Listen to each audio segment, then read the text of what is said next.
Assalamualaikum warahmatullahi wabarakatuh. Pada siang ini dulur-dulur kami mau bagi pengalaman pada dulur-dulur bagi pecinta budidaya kelapa sawit, bahwasanya hampir semua varietas 15 jenis yang kami tanam itu memang kena busuk pucuk seperti ini dulur-dulur tuh. Kayak nggak ada tulang, tuh kan. Nah, ini prutol nih kan kena busuk, ini prutol juga kena busuk pucuk. Nah, itu agak kuning-kuning itu obat dulur-dulur. Pada pagi ini kami obati pakai Kuproxat, bahan dasar tembaga. Ini dulur-dulur, ini kan prutol juga kan. Nah, prutol ini prutol juga nih. Nah, prutol ini kayaknya sudah mulai agak sembuh nih, tapi agak belum sembuh benar. Berarti masih kita bersabar, kita masih mengulang-ulang, karena memang ini penyakit ini bandel, sangat bandel. Ini dulur-dulur ya, cara nyemprotnya begini dulur-dulur. Sebelumnya itu diurai dulu ya, ini daun-daunnya diurai pakai tangan 2 itu diurai ya. Kalau sudah terurai begini, baru kita semprot, karena dia ini penyakitnya ini bakteri dan jamur dulur-dulur. Bakteri kita bunuh dengan Kuproxat supaya bakteri itu gagal membelah sel, gagal berkembang biak dulur-dulur. Nah, jamurnya kita bunuh pakai Kuproxat juga, karena Kuproxat ini bakterisida dan fungisida dulur-dulur, bisa membunuh bakteri sekaligus membunuh jamur. Nah, dulur-dulur, Kuproxat ini obat berbahan dasar tembaga, dia sangat kuat, bahkan bakterisida dan fungisida terkuat. Makanya dianjurkan tidak boleh dicampur dengan yang lain, takutnya nanti bersifat toksit atau bersifat racun. Nah, ini dulur-dulur kalau kita sudah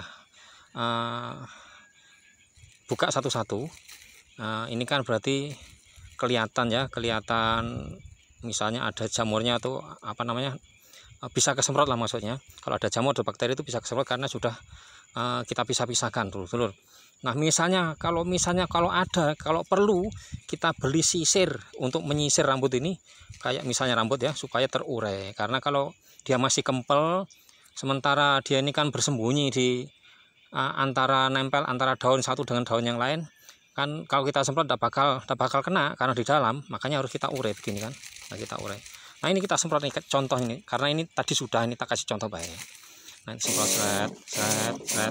Nah, dianjurkan pakai cap elektrik dulur-dulur. Masalahnya mempermudah, kita nggak usah mompa-mompa, langsung seret. Nah, sprayernya pakai sprayer yang untuk rumput ya dulur-dulur ya. Ini ya. Nah, mana ini kelihatan, nah kayak ini nih. Jadi bisa langsung agak lebar. Kalau yang sprayer tembaga kan bisa nyemprot tapi kecil, dia fokus ke satu titik. Nah, ini dulur-dulur, ini kelihatannya kan normal kan, kelihatannya normal, tapi ini sebetulnya sudah terkontaminasi. Walaupun ini subur, dia kena karena dia berkembang biak lewat angin, lewat air juga bisa. Indikasinya apa? Nah, indikasinya daun yang muda ini susah untuk mekar.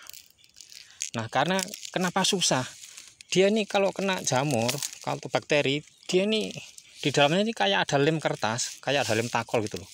Jadi seolah-olah ini dilem, jadi nggak mekar-mekar. Jadi kita harus bantu. Ada lemnya nih, tuh kan, kayak ada lem.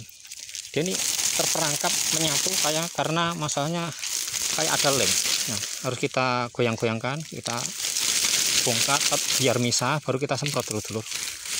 Nah, ini repotnya, ini penyakit tapi ngumpet. Yang repot kan itu, kalau bangsa ulat kan enak pada nongol, ini ngumpet ya.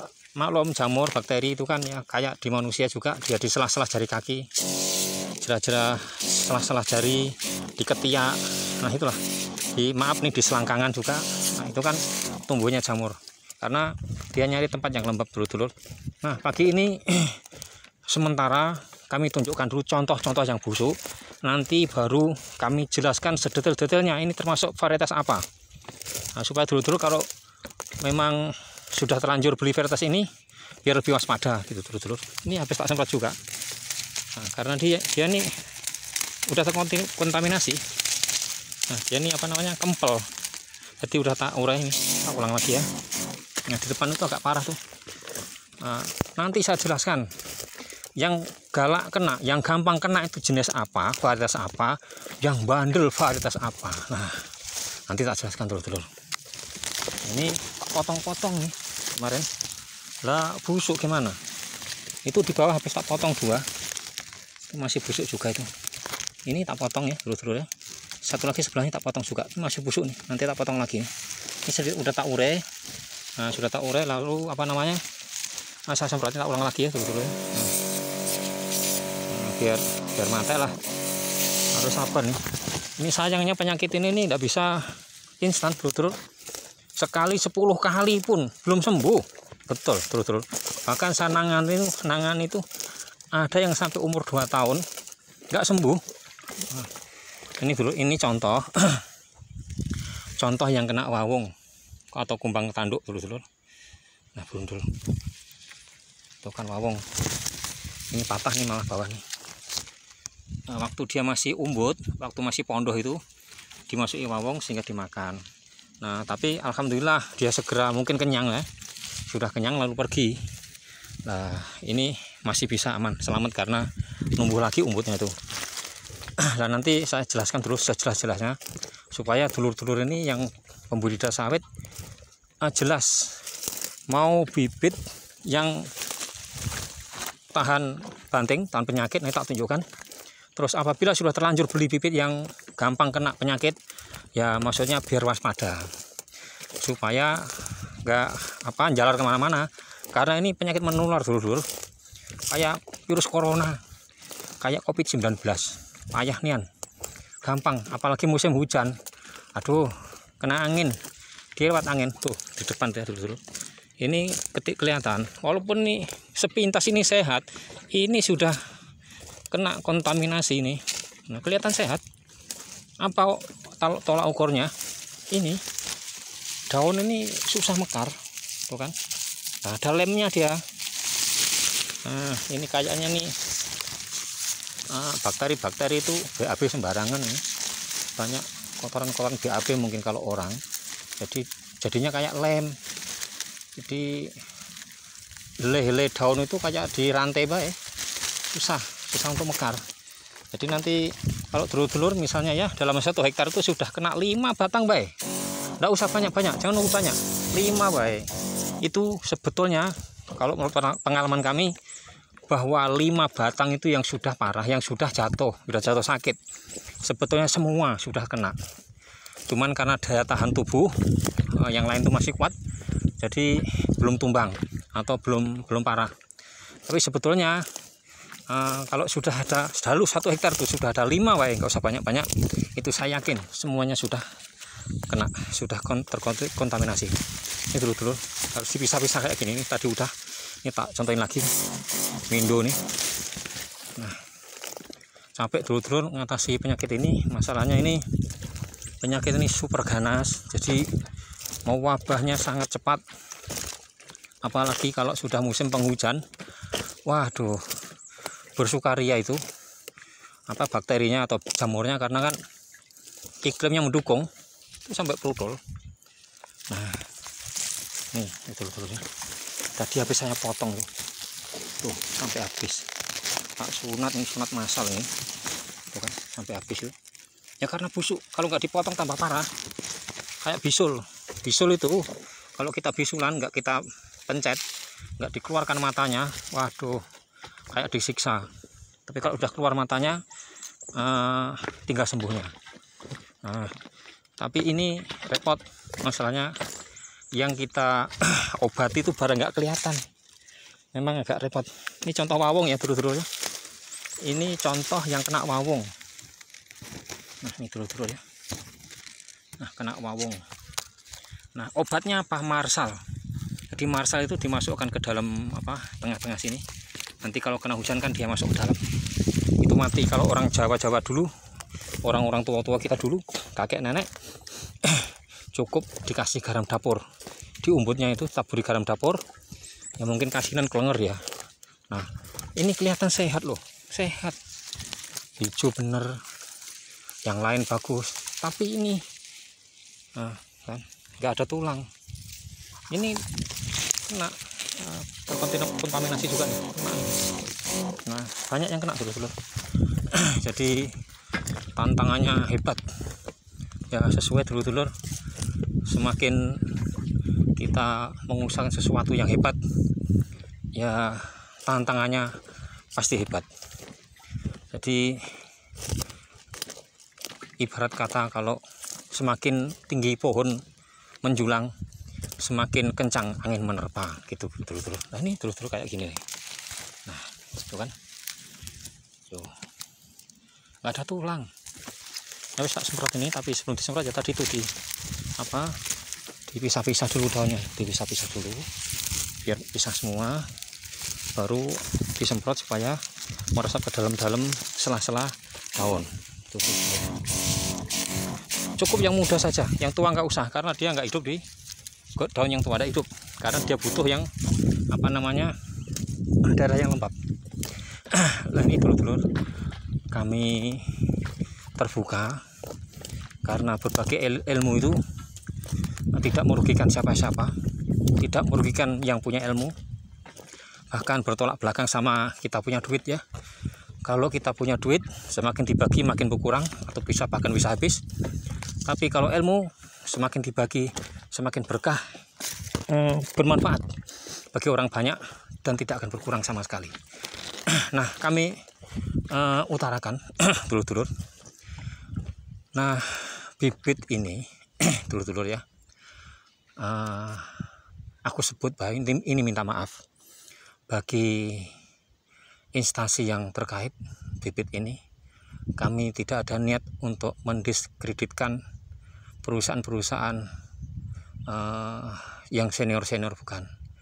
Tapi ini untuk mengedukasi bagi kawan-kawan yang mau bertanam sawit supaya jelas. Jadi ini pengalaman lapangan, bukan teori di sekolah, asli, orisinil, pengalaman yang bisa dibuktikan, bisa ditengok langsung, bisa kami tunjukkan, jadi asli. Nah tadi yang kena penyakit banyak itu, busuk pucuk itu, varietas DXP PPKS 239.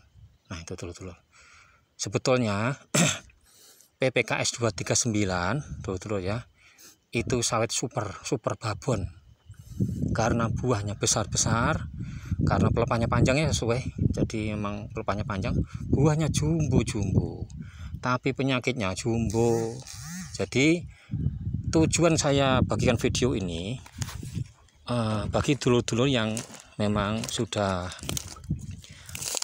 mempersiapkan pre-nursery atau pembibitan, atau bahkan ada yang nanam varietas ini, itu nanti jangan kaget, persiapkan mental Anda bahwa nanti Anda akan menghadapi hal yang sama.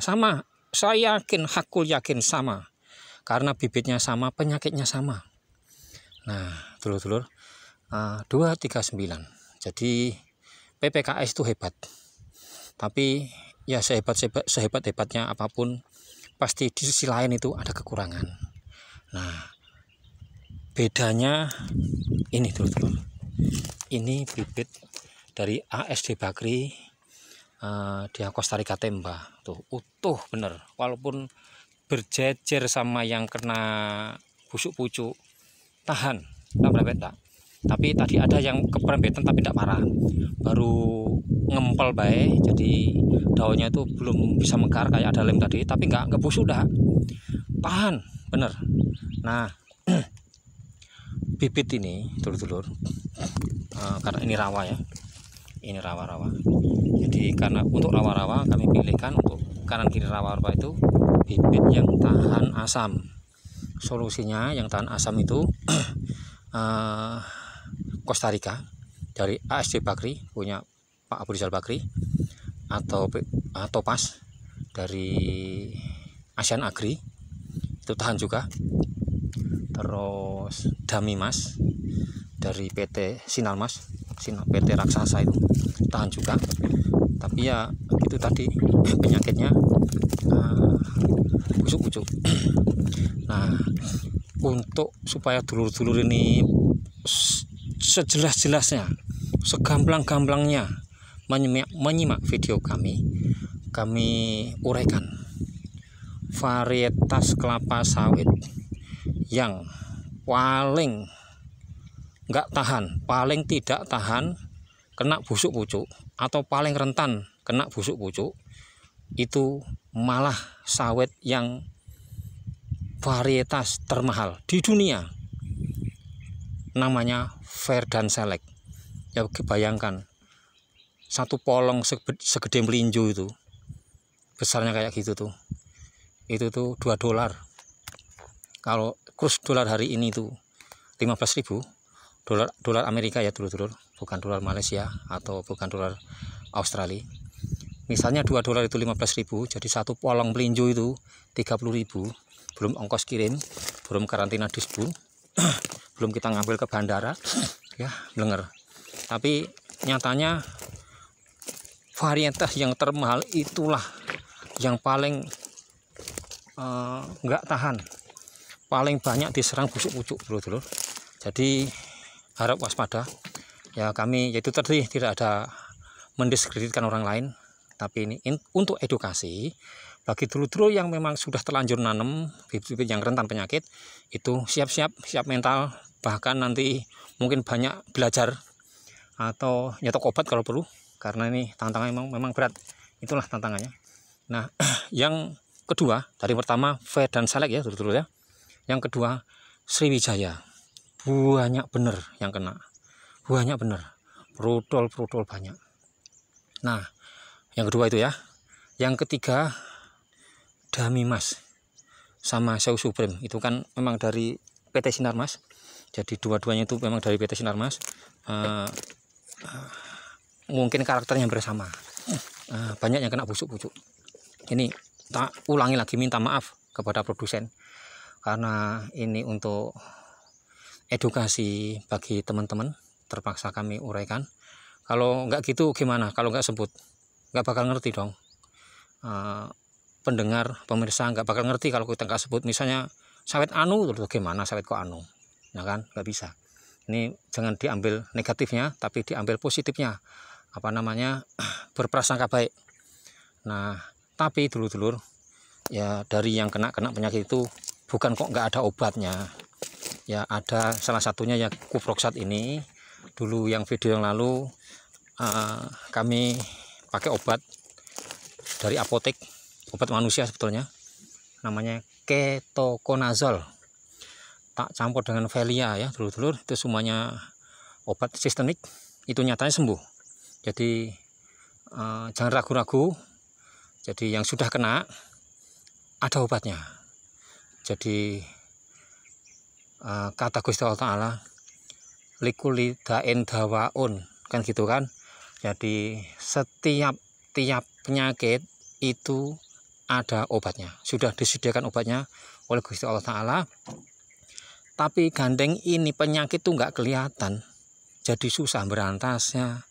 Nah kalau wawong, belalang, terus misalnya kerah, enak kelihatan besar-besar. Lah kalau gini ini nggak kelihatan. Ini bisa kelihatan tuh kalau di mikroskop, ditaruh kaca preparat, dibesarin minimal 300 kali, baru jelas kelihatan. Nah kalau mata telanjang nggak kelihatan, susah lah itu. Jadi pengalaman kami ini mudah-mudahan bermanfaat bagi dulur-dulur yang mau budidayakan kelapa sawit. Terus kami tadi berjanji dulur-dulur, setelah kami utarakan varietas yang rentan kena penyakit, kami juga berjanji tadi di awal sesi yang pertama tadi ya. Jadi kami mau utarakan bibit varietas apa yang tahan penyakit busuk pucuk, bakteri antraknosa bahkan. Nah, karena begini dulur-dulur, nanti aku sebut ya. Karena gini kan, bagi dulur-dulur yang pembudidaya sawit yang kira-kira sudah umur ya, sudah 50 tahun ke atas tuh nggak mungkin badannya sehat kayak anak muda yang baru 30 tahun, 25 tahun kan nggak mungkin, kan sudah lemah. Nah itu kan kalau make bibit kayak gini yang rentan penyakit kan kasihan. Terus dulur-dulur yang punya usaha lain, misalnya lah guru, pedagang, ASN, semualah yang tidak asli petani, dia ada gawe lain, itu kan nggak mungkin kalau ada penyakit setiap saat dia sempat ngobati. Bahkan saya terus terang asli petani, hampir tiap hari di ladang masih kewalahan, karena nyatanya ini kalau nggak percaya tak buktikan. Ada yang tak obati 2 tahun loh dulur-dulur, 24 bulan itu belum sembuh sampai sekarang. Kebanyakan Fedan Select itu orangnya. Nah kan repot. Karena kenapa kok Fedan Select? Karena itu varietas dari PNG, Papua Nugini. Jadi kurang lebih kan iklimnya beda kan. Iklimnya beda, memang semuanya beda lah. Tanahnya beda, semuanya beda. Jadi mungkin dia tuh nggak tahan karena memang habitatnya lain, dulur-dulur. Nah, kami akan sebutkan varietas yang tepat untuk para dulur-dulur yang sudah berumur atau yang punya kegiatan lain. Jadi nggak setiap saat bisa di tempat. Yang pertama paling bandel tuh ya, paling bandel ini jelas nih. Ini aku nggak mau bohong. Tadi kan PPKS 239 rentan penyakit ya. Ini ada yang PPKS tapi hebat, 1 batang pun tidak ada yang kena, utuh bener. Saya nggak bohong, kalau nggak percaya bisa dicek, tak tunjukkan. Nah, tapi sayangnya yang ini karena memang khusus ya, dia tahan penyakit, bahkan tahan Ganoderma, pembunuh sawit. Jadi sawit itu yang sudah besar-besar itu 30 tahun, 20 tahun, 15 tahun itu bisa mati kena jamur Ganoderma. Nah, terus busuk pucuk ini bisa membunuh juga. Antraknosa bisa membunuh juga, jamur antraknosa yang bercak-bercak daun itu. Nah, ada varietas dari PPKS 1 cuma yang saya tahu. Sangat hebat, sangat puas kita makainya. Jadi karena nggak kena penyakit, numbuh itu bisa seragam. Sama, nggak ada yang besar kecil. Seragam utuh, nggak ada yang kena, 1 pun nggak ada yang kena. Jadi itu varietas istimewa dulur-dulur. Nah, namanya diingat-ingat ya, namanya 540 NG. Jadi varietas PPKS Medan ya, PPKS Medan 540 NG. Bacanya kalau orang-orang yang kuliahkan NG ya, karena bahasa Inggris kan aslinya itu. G itu Ganoderma. Jadi tapi jangan salah lho, 540 itu ada 2 versi. Versi pertama 540 biasa, harganya ya standar. Kalau 540 NG itu yang super tahan penyakit, tahan banting, itu harga polongnya aja dari Medan ya, itu 18.000 kalau nggak naik, karena kami beli udah 2 tahun yang lalu ya. 540 NG itu kalau nggak salah 2 tahun yang lalu itu masih 18.000. Tinggal nambah bae, ongkos pesawat itu 1.000 per polong, 1.000 rupiah per polong. Karantina dispun, aku lupa itu rinciannya. Terus nanti ongkos ngambil ke bandara. Jadi kalau kami di Palembang ya SMB. Jadi itulah kira-kira jatuhnya kurang lebih ya 22.000 atau 21 itulah kurang lebih. Nah itu memang nggak ada duit gendeng, nggak ada duit bodoh dulu. Duit itu pacak milih, pinter milih barang bagus. Nah itu bibit yang nomor 1 sangat hebat, kagum-kagum kami lihatnya. 540 NG ya, sawit sultan tuh kesornya. Kalau dulu-dulu membuktikan, bisa di scroll di YouTube, panen sawit sultan 540 NG, tengok sendiri, besar-besar. Nah itu, tapi besar juga duitnya. Yang kedua ya, yang kedua itu Lonsum Bahlias 1. Kalau singkatannya Lonsum BL1, tapi yang kami yang tanam tuh semiklon. Jadi Lonsum BL1 semiklon. Nah, itu bandel. Dari yang kami tanam itu kurang lebih hampir 2 hektar ya. Itu utuh bener. Ada yang keserempet, karena yang sampingnya itu kena penyakit, keserempet tuh pinggiran gandeng, tapi tak semprot 2 kali sembuh. Karena dasarnya ini memang dia dari pohonnya itu dia punya imunitas yang tinggi, jadi kita bantu sedikit udah sembuh. Ya kayak orang kena corona. Kalau orang kena corona itu daya imunitasnya tinggi, itu dibantu pakai madu, air kelapa aja sembuh. Tapi yang sistem imunnya sudah lemah, ya dibawa ke rumah sakit ya wassalam. Karena obat itu kan membantu. Terus tubuh itu memang asli punya imun sendiri untuk melawan penyakit. Nah, yang ketiga, tadi yang pertama PPKS 540 ya, ingat ya, NG. Tapi yang kedua tadi lonsum. Yang ketiga ini hebat, kena tapi keserempet baik, tidak sampai busuk, dia cuman susah mekar saja. Ini tak tunjukkan nih depan nih, sebetulnya ini sama nih, cuman ini sehat. Ini depan nih contohnya nih, dia ini keluaran dari PT ASD Bakri, jadi punyanya beliau Abu Rizal Bakri. Dia mengeluarkan 4 jenis varietas unggul semua. Nah ini telur-telur nih, ini kan, ini kalau tidak kena kontaminasi penyakit, ini mekar itu langsung biak. Tapi ini kan lengket-lengket, susah misah kan, berarti ini sudah gejala. Tapi alhamdulillah walaupun gejala, ini nggak busuk, cuman lengketnya aja susah mekar. Nah ini Costa Rica Temba namanya telur-telur. Costa Rica Temba ini pelepah pendek, jarak tanam 8x8. Dia potensi buahnya kalau dirawat, tanahnya bagus, nggak kerikil, terus pupuknya cukup, dia mampu menghasilkan 40 ton per tahun per hektar. Nah ini depan ini tadi habis tak semprot juga, ini kena juga, terkontaminasi, ini susah mekar. Nah ini ya ada lemnya tadi itu, masa ada lem tangkal atas, jadi dia itu kayak diikat, nempel bener, jadi susah mekar. Nah ini agak parah nih dulu, tapi nggak busuk lagi selamat, karena dari tubuhnya memang sistem imunnya kuat. Ini loh sampai gosong, tuh kan, Costa Rica Temba gosong tapi nggak busuk, karena dia bisa menyembuhkan dari diri sendiri. Karena yaitu tadi, setiap makhluk hidup ini sudah dibekali ya, bukan manusia saja, manusia, hewan, tumbuhan itu sudah dibekali antibodi atau sistem imun. Jadi kalau dia ada benda asing atau penyakit yang menyerbu, yang masuk, itu langsung diprotek sama sistem imun tadi. Nah sudah lengkap yang diciptakan oleh Allah Subhanahu wa Ta'ala. Tapi itu tadi, karena ini sifatnya wabah, ya kita tidak bisa pasrah, karena kita dibekali otak, kita harus usaha. Jadi kita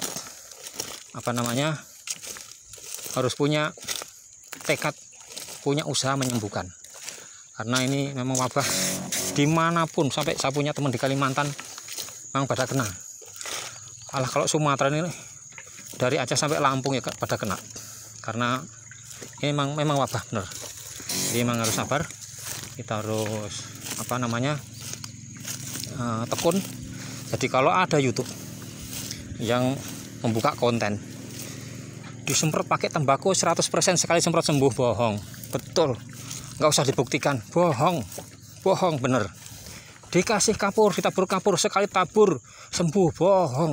Kamilah nabur juga, bohong besar, tidak mungkin. Lawang kami yang pakai obat bermacam-macam obat, bahkan sampai obat apotek, obat manusia pun tak pakai, itu saja susah. Memang ada yang sembuh tapi susah. Nah bagaimana untuk supaya kita ini lebih enak menangani wabah ini? Gini dulur-dulur, bagi dulur-dulur yang bertanam kelapa sawit, terus dia kena busuk-busuk, terus kita sudah berusaha sampai kita sabar setahun tapi nggak sembuh, percaya saya deh, cabut, bener, cabut, ganti yang baru. Itu dulur-dulur. Karena walaupun bisa sembuh, lampunya saya ada 2 tahun loh nggak sembuh. Sebelum terlambat segera cabut, ganti yang baru. Tapi maaf, jangan dibunuh. Barangkali nanti sembuh, ditaruh tengah-tengah gawangan aja nih, kan tengah-tengah gawangan. Nah, ini kan barisan ini ya. Ini kan barisan, tuh kan barisan, tuh sampai ujung barisan. Nah, barisan kan. Ini di tengah-tengah gawangan. Nah, yang di tengah-tengah ini nanti kalau ada yang lanang atau ada yang kena busuk-busuk itu untuk ganti. Nah, gitu dulu. Jadi kalau sudah kena 1 tahun, terus kita udah usaha ya, kita nggak biarkan, nggak sembuh-sembuh, langkah terbaik, langkah yang bijak, cabut, langsung ganti sebelum menyesal. Karena ini sangat bandel, kami udah buktikan sendiri, pakai obat bermacam-macam. Kalau saya sebutkan capek banyak, ada kuproxat, ada copcit, ada apa namanya ketokonazol, ada obat antrakol, ada obat ditan, terus walah banyak macam, sampai lupa saya karena saking banyaknya obat. Jadi itu pun susah, apalagi kita kalau cuma dengar YouTube mengatakan pakai tembakau sekali semprot 100% sembuh, super bohong, jangan dengerin. Itu memang apa ngobat tokek apa di tembakau sekali udah sembuh, nggak ada, kecuali kalau yang makan tuh tokek disemprot ya langsung mati. Ini bukan tokek dulu ini bakteri dan jamur. Oh, yang bikin YouTube aja nggak kelihatan, nggak bisa ngelihat karena ini nggak bisa dilihat orang, saking kecilnya tapi penyakit. Jadi mohonlah dulur-dulur, bagi kreator YouTube janganlah berbohong, kasihan sama yang dibohong itu dulur-dulur kita juga, dulur sampean, dulur kami juga, sesama manusia, kasihan, tersesat. Jangan menyesatkan orang karena siapa yang menabur tuh pasti menuai dulur-dulur, ada karma, jangan, kasihan. Lebih baik kita ngomong apa adanya, kita utarakan apa adanya, kayak tadi kan saya ngomong apa adanya. Tapi itu tadi saya tidak ada niat sedikit pun untuk mendiskreditkan produsen kelapa sawit, tidak ada. Ini untuk edukasi saja. Apabila nanti yang sudah nanam yang kena rawan penyakit itu, supaya lebih waspada, begitu aja ya, supaya nanti nggak menjalar kemana-mana. Kalau kita baru kena 2-3 langsung kita kejar, kita obati kan nggak merembet. Tapi karena kita tidak tahu, tidak mencari tahu pengalaman, kita tidak cari pengalaman, minim literasi, tahu-tahu ya habis nanti. Banyak yang putul dari sini, yang putul tuh banyak. Ya karena nggak tahu, nggak nanya orangnya, ya kan repot. Nah, jadi tujuannya untuk edukasi aja, tidak ada niat yang jelek, nggak ada niat jahat. Sekian dulu. Mudah-mudahan kapan-kapan kita bisa bertemu kembali, kita membahas tema yang lain, bahasan yang lain, solusi yang lain. Mudah-mudahan yang kami sampaikan ini bermanfaat sebagai ilmin yuntafa'u bih. Jadi ilmu yang bisa bermanfaat, berguna bagi sesama dulur-dulur. Karena orang manusia di dunia ini sesungguhnya kalau dia tidak bermanfaat bagi orang lain itu ibarat mayat hidup. Nah, susah kan? Ngeri. Mayat kok hidup? Lah hidup tapi nggak ada gunanya. Nah, kan repot. Jadi mudah-mudahan dengan kita mengetahui ilmunya, kita bisa memberantas penyakitnya, bisa mengobati. Nanti insya Allah panennya tidak kecewa, untuk kehidupan yang lebih baik, for better life. Begitu dulur-dulur yang kami sampaikan. Kalau ada khilaf kata, kami mohon maaf. Dan apabila ada yang benar, ada yang bermanfaat, mari kita praktekkan untuk kemajuan bersama. Sekian, selamat siang. Wassalamualaikum warahmatullahi wabarakatuh.